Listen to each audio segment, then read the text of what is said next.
we are removed from the Clash by 24 hours almost at this point. We should still be watching it right now. Yeah. But NASCAR moved the Clash back 24 hours. Was it a full 24 or was it more than that? It was about that. About that period of time. Because of the weather that they knew was coming anyways. Don't think I've ever seen this before in my history of fandom where they moved the race back a full day. Yeah, forward a full day. Yeah. However you want to look at that.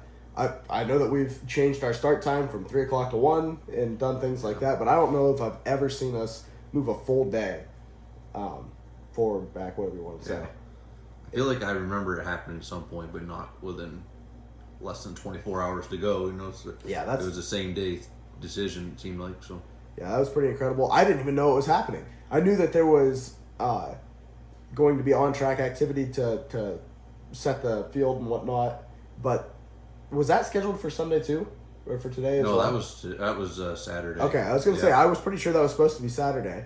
And so I'm following along on Twitter while I'm watching the Duke-Carolina game, and then it says, we're going to be racing tonight. And I'm like, why would we be racing tonight? And then when I read a little more, I was like, oh, it's actually gonna start the actual Clash tonight.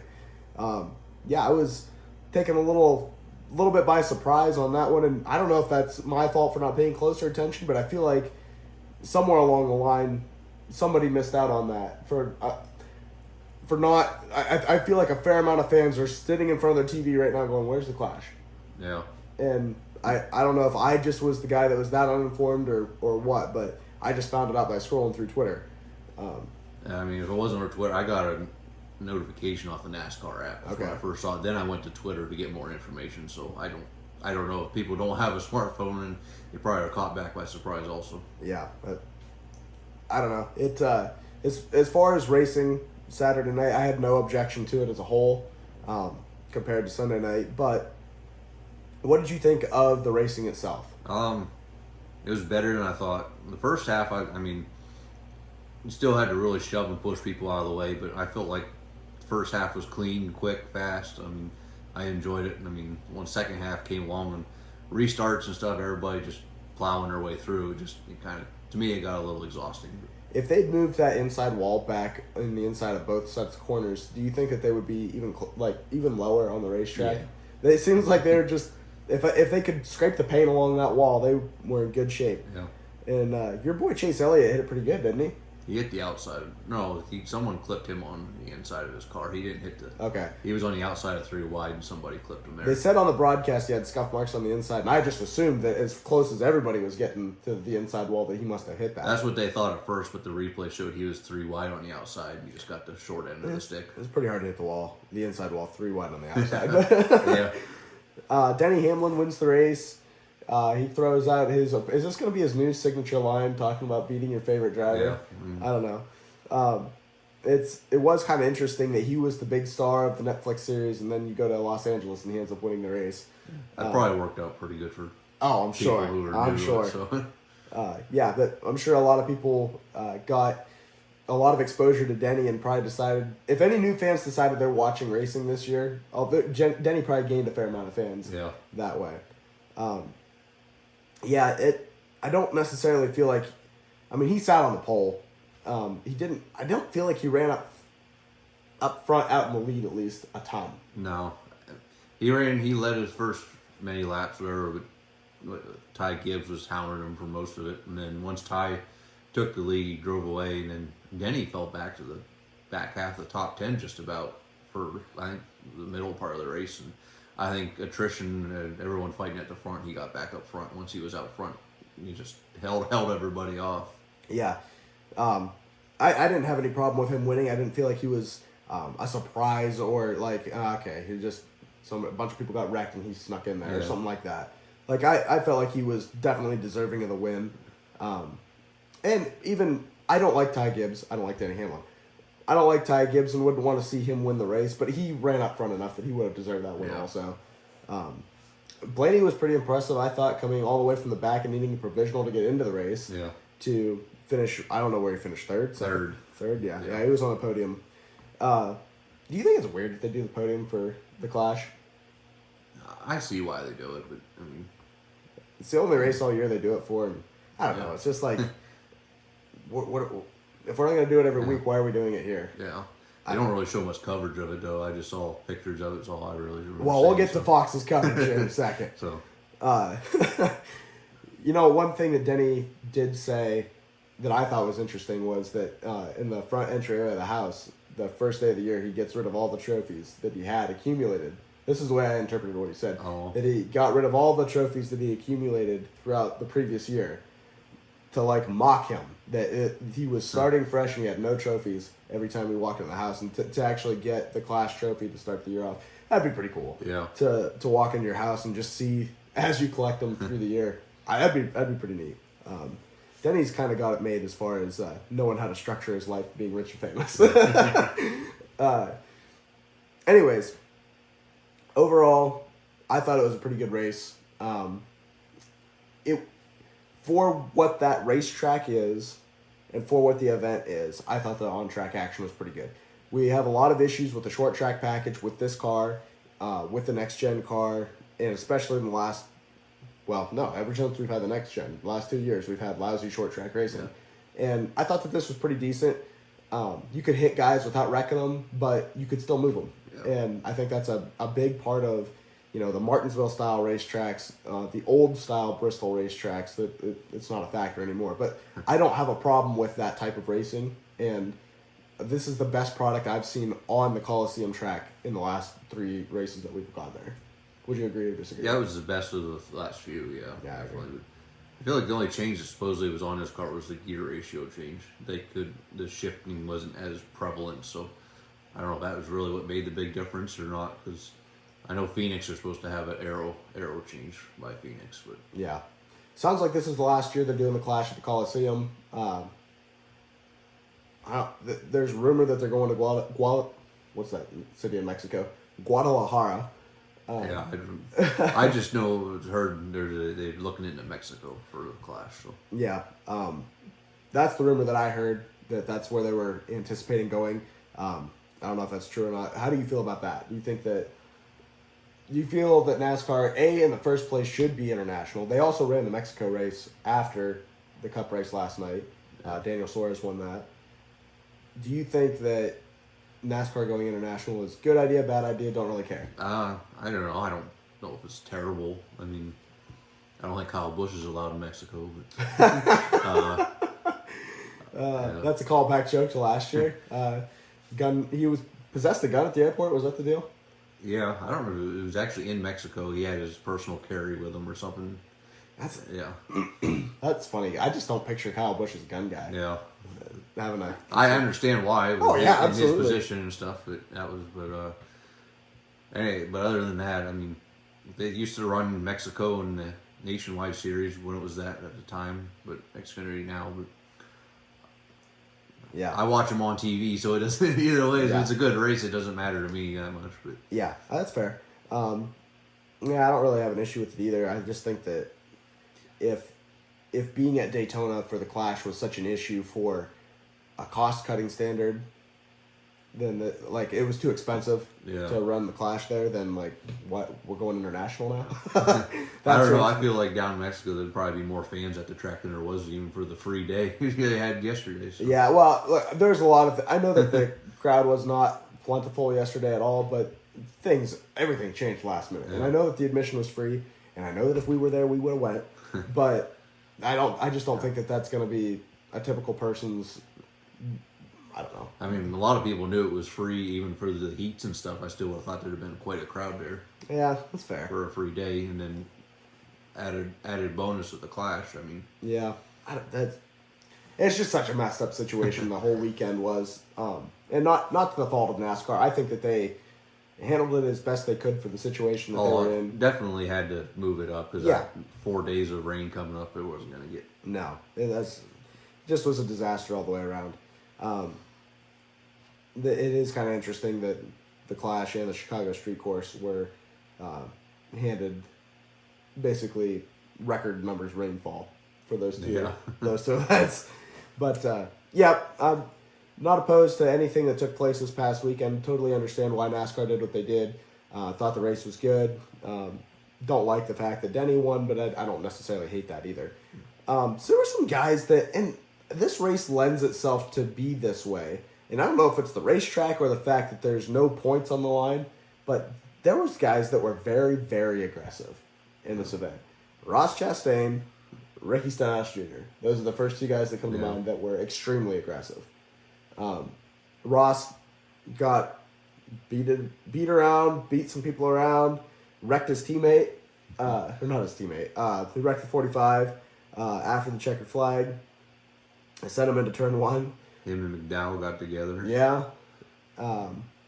Ricky Stenhouse allegedly, we didn't see it on the broadcast, we'll get to that, allegedly got out of his car and confronted John Hunter Nemechek under the halfway break. Yeah.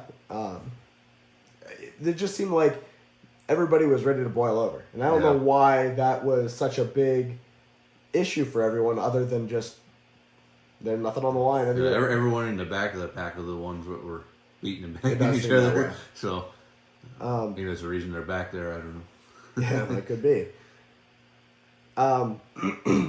Ty Gibbs, as we talked about, he led a lot of the race, and him and Denny were both locking up that left front tire, smoking it real bad.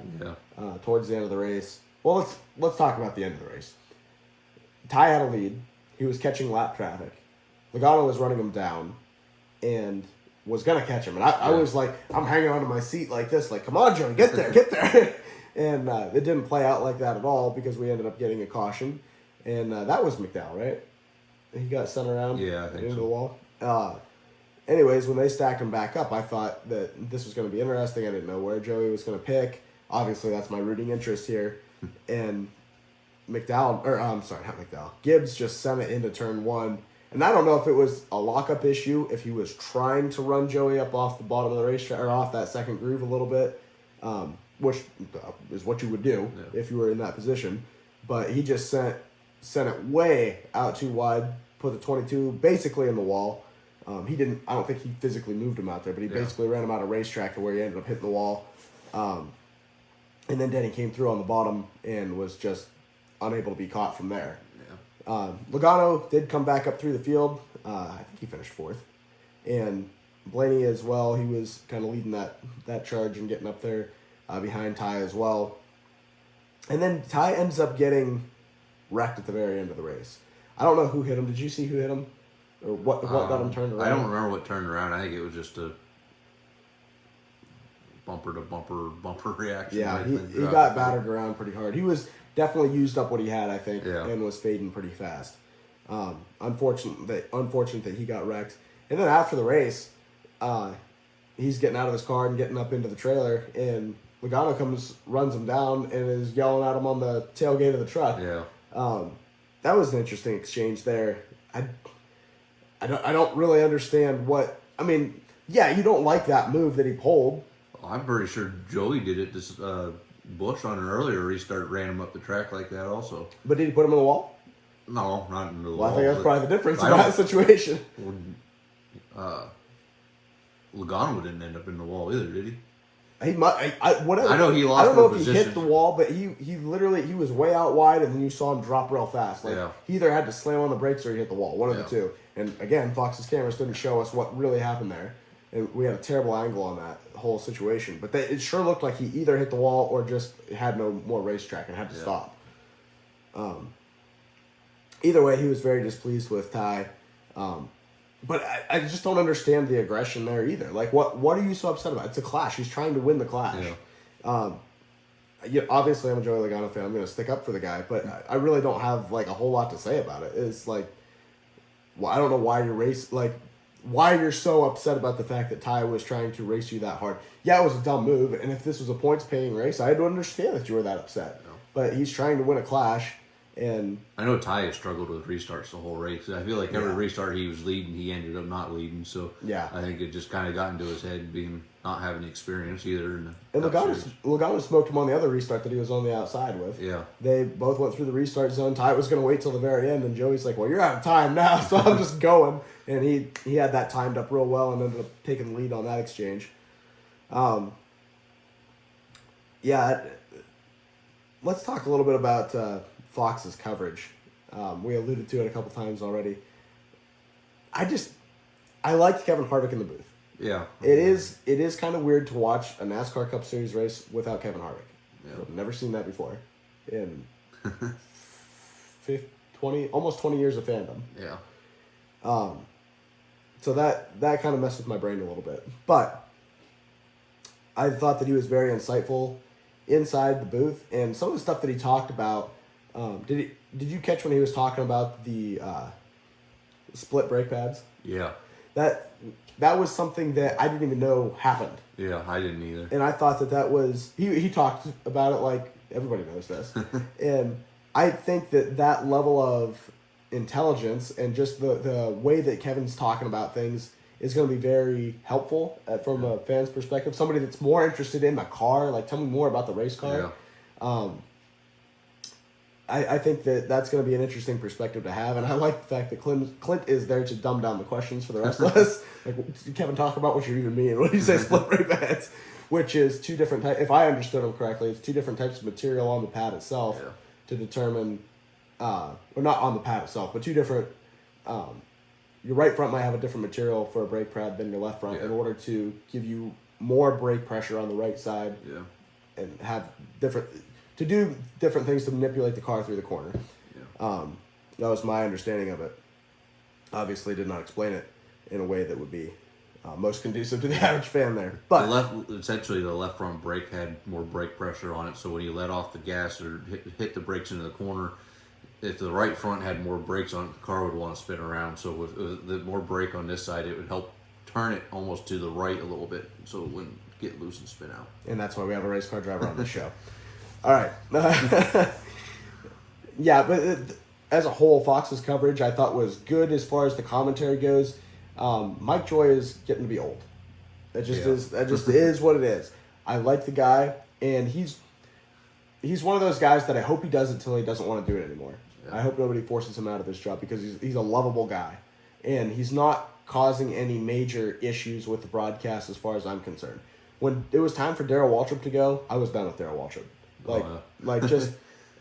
I'm tired of listening to him talk about stuff that he doesn't know what he's talking about anymore. I see what you're saying. And with Mike Joy, I think he still knows what he's talking about. He just sometimes the things he observes and interprets, I'm just like, that's really not the take that I would have at that moment. Yeah. And I think that Kevin Harvick's going to help that. And Clint Boyer's just such a goofball that he's going to be enjoyable to be there all the time.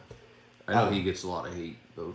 Yeah, he does. And I get why. I mean, he's not overly professional, and I think he talks more than he needs to. True. But with Kevin there, that might calm down a little bit, is my hope. We'll see how that goes. It was their first broadcast. I had no real issues with the commentary itself. But the camera work was terrible. Yeah. Every time that they're talking about one thing happening on the racetrack, they're showing something else.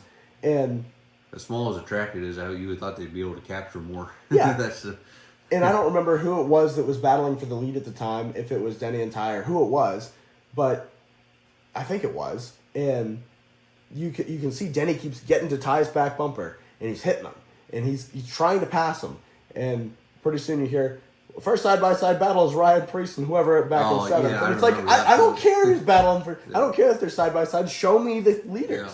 Because they're the ones that are they're making contact with each other. They might not be side by side, but this is a passing opportunity. That was when Gibbs was trying to pass Hamlin, I believe. Okay. Yeah. That could be. I don't think Hamlin ever tried to pass Gibbs until a restart. Okay. That was how he got around Gibbs. So that's all shuffled up in my mind. One Gibbs driver is the same as the others. I'm not a fan of any of them. But that I would say to sum up the clash overall, I was happy with the racing.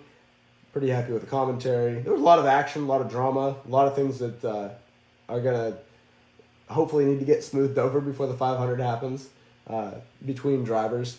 But yeah, I really enjoyed the race itself. I'm glad that we're getting back into the swing of NASCAR, and I am really looking forward to the Daytona 500 this year. We're gonna have the Super Bowl next week, then we're gonna be on to the Daytona 500. And I'm really looking forward to that. Yeah. Do you have anything else that you want to talk about from the Clash itself? I don't think so. All right. Well, we are going to preview the Daytona 500 sometime in the following week, the week leading up to the Daytona 500.